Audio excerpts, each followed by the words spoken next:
This video will discuss strategies for dividing by tens.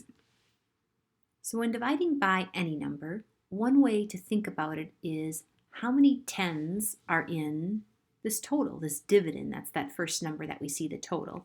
So I could skip count to figure that out. So if I go ahead and skip count by tens and I keep track on my hand, it would sound like this: 10, 20, 30, 40, 50, 60.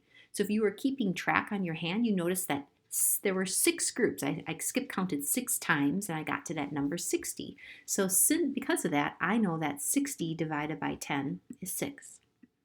But skip counting, although it gets us to the answer, isn't that efficient. So let's see some other strategies that are even more efficient than skip counting.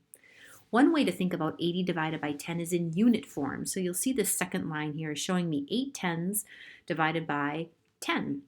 So if I think of this in unit form, this makes this problem much simpler. So as before, I could think of how many tens are in 8 tens. Well, it tells me right here. There are 10. How many tens are there in 8 tens? There's 8. So then that tells me that 80 divided by 10 is 8. So if we think kind of pictorially what that looks like, we know that each of these marks is a 10. How many tens are in 8 tens? We see very quickly that there's 8. But actually the most efficient strategy with this type of problem, and really any division problem, is to think multiplication. So 90 divided by 10, I'm going to think what times 10 equals 90. You'll notice that we started off with this total here in division, and this is called the dividend. And you'll notice our total in multiplication is at the end. That's called the product. So I'm kind of flipping this around because there's a relationship between multiplication and division, and I can use that to help me solve this problem.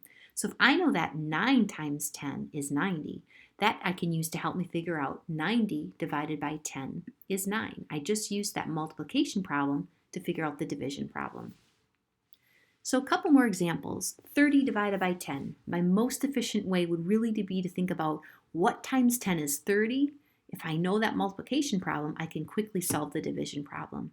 If I don't know that off the top of my head, I instead could think of that unit form. We could think of this as 5 tens divided by 10. How many tens are in 5 tens? Well, we know that that's 5.